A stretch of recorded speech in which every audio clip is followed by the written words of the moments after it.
It did. Want to hear a funny joke? For sure. When I was a kid, my mom said I'll never get anywhere by playing video games all day.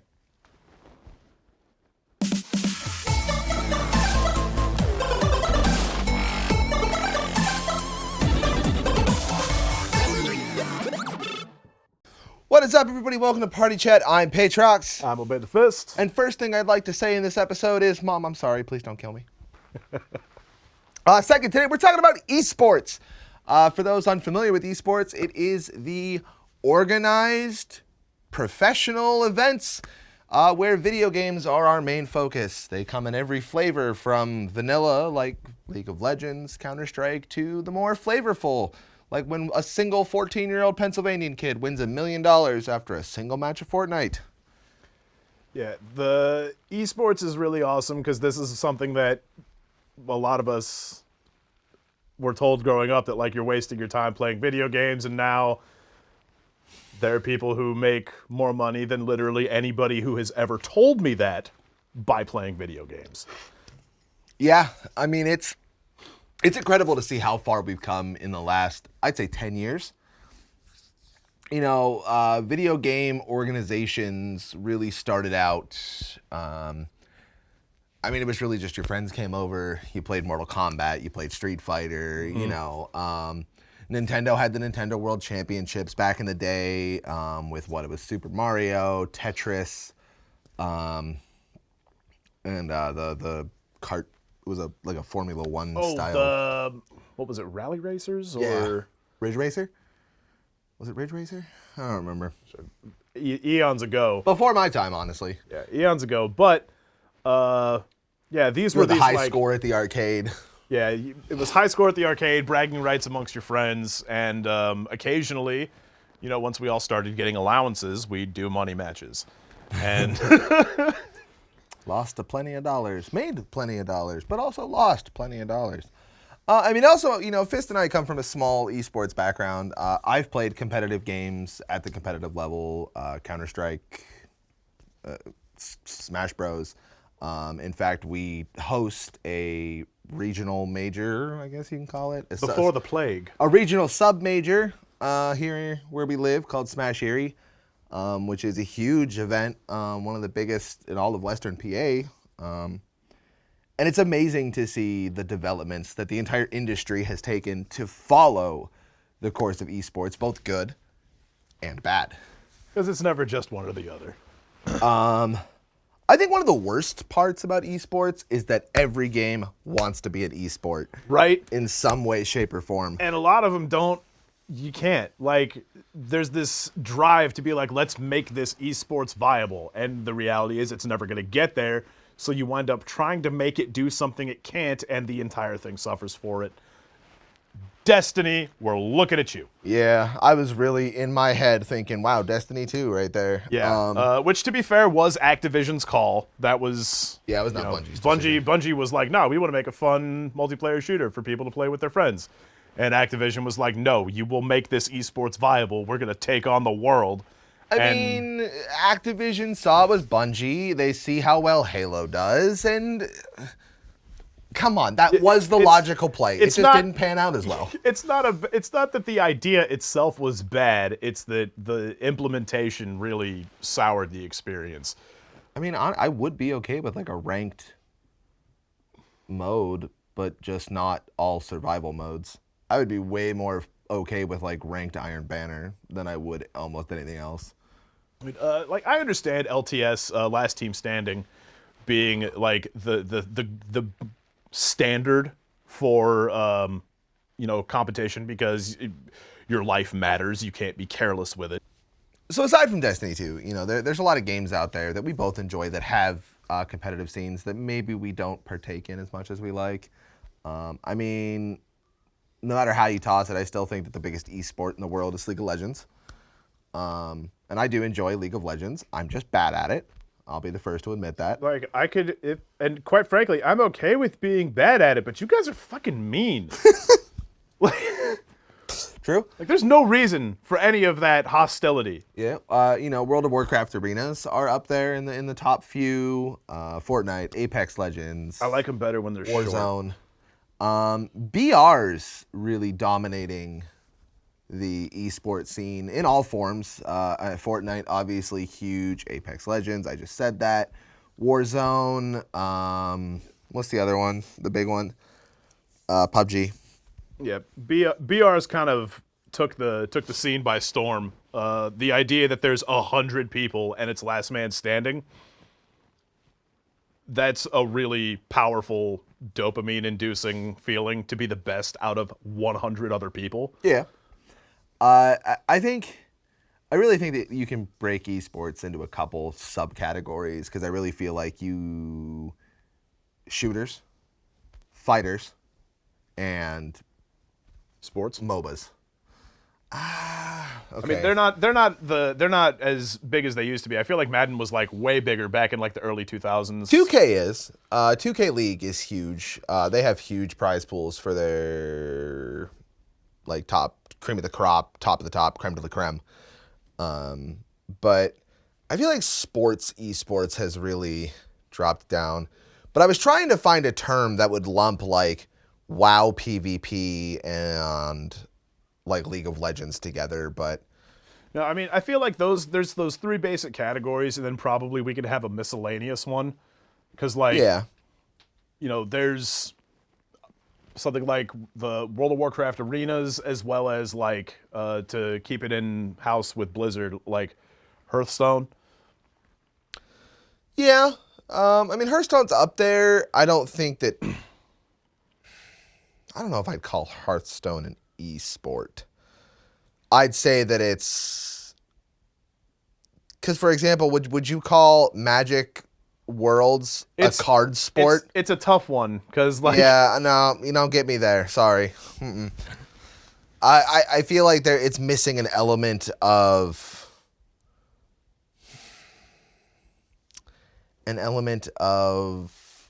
actual physical capability. Because like there is an element of physical. Yeah, that's perfectly reasonable because there is your reflex micro time, versus your reactions, macro. right? And which Hearthstone is all macro. Yeah, for that matter, it's like chess. Yeah, would you call chess a sport or a competitive game? Game, I guess. It's not as huge. Chess players are going to come at us for that one. Oh no. What are you gonna do? Write strongly worded letters? Roast us in the comments? Yeah. I did the competitive counterstrike thing for a while, and that's wild. Like packing up your tower, going to a LAN center, or in some cases like a giant college auditorium. Some events you learn are better ran than others. We learned that to be fair, Smash Eerie. I'd like to say, to be fair, like as a person who runs events, some events are run better than others. It's a wild field, but how far the advance of esports has come just during quarantine. Unfortunately, we have repressed live events, and I feel like that's why certain games like Warzone and things like that got to pick up some even more steam. A tremendous amount of traction because now there's not an option to go to a place and have a tournament. Right. You have to have a engine that supports players, and you've got a strong net code. And no, that's it. You just need a strong net code. Period. End of discussion. Nintendo. Come on, guys. Because this is why it's important. A net code is super important to competitive online gaming. Nintendo. You'd think that like any game that really wanted to be competitive would have a good net code. Nintendo. I'm going to keep doing this. Splatoon 3 is coming out, guys. You have such an opportunity. Just fix it. And also, while we're at it, support your fucking games. Maybe shore up the prize pool a little bit more than a $25 eShop card. Because there it is right now, and that's our next topic, prize pools. Now, prize pools at most esports events of any kind consist of player-based. At Smash Eerie, we would pay a venue fee that went towards covering our bill, and then you paid a bracket fee, which went directly to the prize pool of that bracket. Some games are fortunate enough to have prize pools that are donated by the developers, like Epic Games. Like, oh hey, we make billions of dollars on this game. Who cares if we throw this tournament $5 million? Right. Some games, have smaller developers that still contribute, like Capcom, or the people that make Under Night and Birth are super supportive of their games, particularly fighting games. Blizzard loves to back theirs. Overwatch League is huge. The WoW Arena Championships, huge. Even the MDI, the Mythic Dungeon Invitational, is well-rooted in prize support. Valve with CSGO and Dota. Yeah, I'm never going to forget I was over at Jekyll and Hyde, and at the TV above the bar was Overwatch League on ESPN. Dude, Buffalo Wild Wings has a special during the League Championship Series, LCS, where you can go and you get like a small order of wings, some French fries, and a Red Bull for like $12.99. And LCS is just on all the TVs. And that's wild to me. Do you think that old school skateboarders felt this way about the X Games when the X Games became popular? That's a really good point, because if you were one of those just started because you were like, hey, I took this board, I put wheels on it, I can get places faster. Oh, hey, look, I can do neat tricks. And then if you were one of those guys and then suddenly you see Tony Hawk on national television, just doing the things you used to do and just raking in buckets upon buckets of cash. Yeah, I gotta believe it's a similar experience. Because it's a great feeling. It also makes me feel old because I know that I can never be super heavily involved in esports, as I am too old and my muscle memory is, or what do they call it? Your fast twitch muscles. The twitch reflexes, man. Twitch reflexes. That's it. Twitch reflexes. They're my gone. synapses don't fire as fast as they used to. Yeah, they don't fire that quick anymore. That's for you young bucks. You gotta. We walk so y'all can run. We coach. That's what we do now. We are way better. We know the ins and outs of games like the back of our hands, but can we play them ourselves? No. Do the third base coach thing, to stand behind your team when they're playing Overwatch, just chew it all. Come on, naughty. I think that a lot of games would benefit from the coach position. I know a lot of teams have coaches, but I think that having the coach in the match with them would bring a whole new dynamic. I think there's a few games that do allow it. I think Counterstrike, for example, allows it. You're allowed to have a coach now. I think League of Legends does as well. And they basically act like a spotter. Yeah, well, I mean, it's not all that different from like a football team. You have head coach, you've got offensive coordinator, you've got defensive coordinator. Like, you don't need all of that for a team of 5, but you've got the guy who watches what's happening on the field at the bird's eye view and then is able to identify problems and troubleshoot them there. And the role of having the coach in the match, I think that's just your team captain. That's your QB. Yeah, I think that I've always thought that WoW raiding would benefit from a coach position too, like someone that gets to come into the raid as a spectator to make the DBM timer calls and things like that. I think we're making good strides on it anyway, because I think the thing that esports, that a game needs in order to really be a successful esport, is it has to be watchable. Not just by the people that know how to play the game, like somebody who has no idea how this game is played needs to be able to look at it being played on a screen and go, wow, that's really cool. Because that's like the only reason that professional sports exist, because it's watchable. Mm-hmm. And like, this is where I think that the MOBA genre runs into trouble, because people who don't play, like even casual MOBA players, when that team fight happens, you get lost. You're like, okay, it's a bunch of flashing lights and colors. Mm-hmm. Because a bunch of particle effects are overlapping each other. It makes, like, I understand why that happens. But to the layman, that's just a bunch of flashes and colors. It's a big dog pile. It would be like if you never had any idea where the ball was watching football.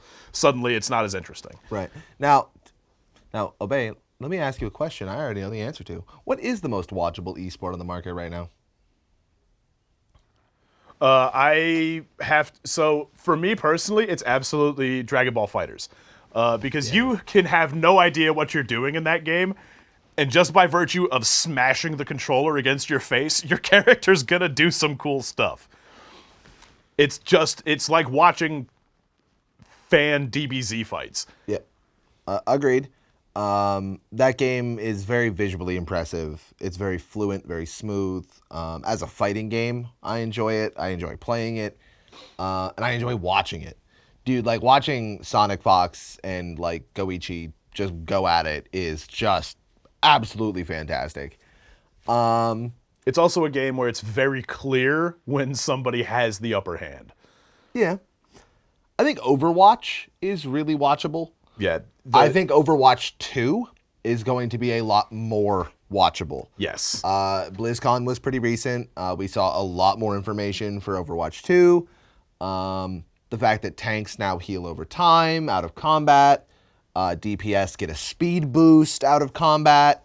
There's a lot of things that are really, really, really looking cool that are going to make the game more entertaining to both the players and the viewers. I think Counter-Strike is incredibly watchable, but I think for me, Counter-Strike's just that watchable because I understand the micro and the macro.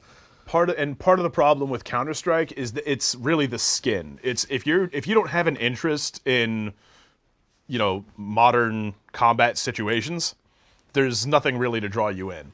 Like Overwatch has these colorful characters that have personality and voice lines, and there's stuff to attach to even if you've never played the game. Hot take, I would absolutely watch Counter-Strike in a cartoon clone skin. It's the gameplay I like. It's not the skin of the game. I like the idea of having money management every round. Guns cost certain amounts of money. Valorant, for me, really started to scratch that itch, but I don't like crossing the Overwatch Counter-Strike stream, which is exactly what Valorant is. It's that middle ground because it's still team-based in the sense that your character has abilities that other characters don't, which I think creates a natural imbalance and a way too strict competitive meta. I'm looking at you, 3Tank. You know what you did. Hi, I'm Jeff from the Overwatch team. Yeah, You mess with the Jeff, prepare for death. another huge part of keeping a esport watchable is making sure your meta shifts. Because if, it was like when every team in the Overwatch League ran Diva Winston dive. Like, okay, I get it, this is the best way to win, but after watching 4 weeks of every single team running the exact same comp, Yo, imagine watching it gets stale. Imagine watching the WWE just to see the faces win every match. Honestly, I don't even think that needs expounded upon. That's a perfect, Yep. if okay, they're running Diva comp, they're on this, okay, they win. I get John it. Cena's here. He absolutely wins every time. It's over. The real challenging part there is when you're twisting knobs, because all of these pieces are connected, because every single character has the potential to interact with every other character, sometimes you twist a knob over here, and it causes this weird chain reaction that completely breaks something on the complete opposite end of the game. So I don't envy the people that have to do these balance changes. To be fair, that happens in real sports too. I mean, sign Tom Brady and suddenly you win Super Bowls. But Fortnite. Let's talk about it. Yeah, we could delve into this. Fortnite is fantastic for esports because, number one, it's bright, it's colorful, it's all age friendly. You are using guns, but they're shooting these blobs of light, and when they impact, there's just a flash mark. There's no blood. There's no real violence. So No, you get shields from drinking potions. shields from drinking potions. Like, it's cheeky and it's fun, and it doesn't take itself too seriously. But underneath that exterior is a very well crafted competitive game. Now, here's where we're going to differ. I don't think Fortnite is designed to be competitive. I think it's human nature that made it competitive. I think that there are a lot of flaws inherently in Fortnite that challenge what we might see as a balanced game. You know, for example, certain weapons are very clearly better than others, particularly because their weapons function on an upgrade system. You get a gray AR, a green AR, a blue AR, a purple, an orange. Yeah, that makes it fair and unfair to certain people. You have an advantage. Spray, for example, is a very unbalanced mechanic. Knowing that when I line up my first shot with an AR, that it might not have that 100% accuracy on my first shot. Sure, while that makes the game more fair to less skilled players, it makes for a pretty shit competitive environment. Yet here we are with millions and millions of dollars on the line. Is it just because it's that much more watchable? Based on what you've said, I think it probably has less to do with it being watchable and more to do with it being accessible. I think that's an answer. Fortnite's one of those games that you can run on basically a potato with some wires hooked into it. And the idea that there's so much RNG in the environment does lend a greater chance for you to accidentally win, which honestly I don't think is a bad thing. Because at the end of the day, the amount of times a skilled player is going to get beaten by an unskilled player based on those mechanics, it's not a huge margin. Like you'll get accidentally clapped by RNG 1 out of what, 100 times maybe. Yeah. Whereas in the casual field where people decide whether or not they're going to get good at this game, it creates this ebb and flow where you don't just constantly get donked on. Because if you are constantly getting donked on, it's really hard to want to keep playing that game. I think Fortnite's also done a great job in marketing to their demographic.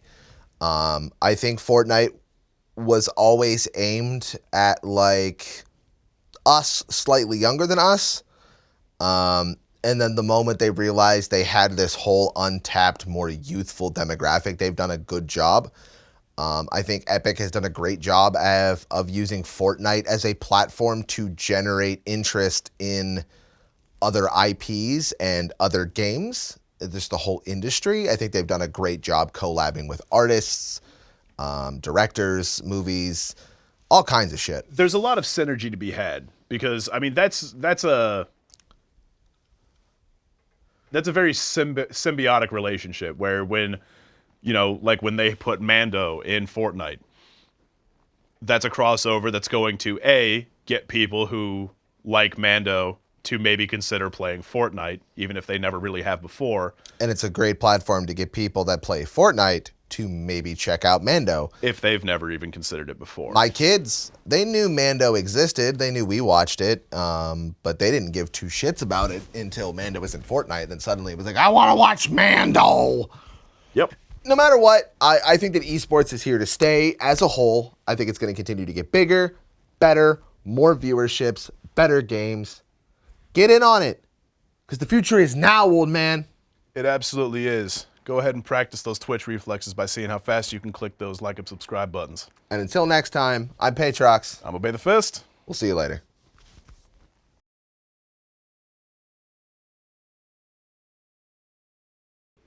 Ba-da-ba-boom. Pow. Right in the kisser.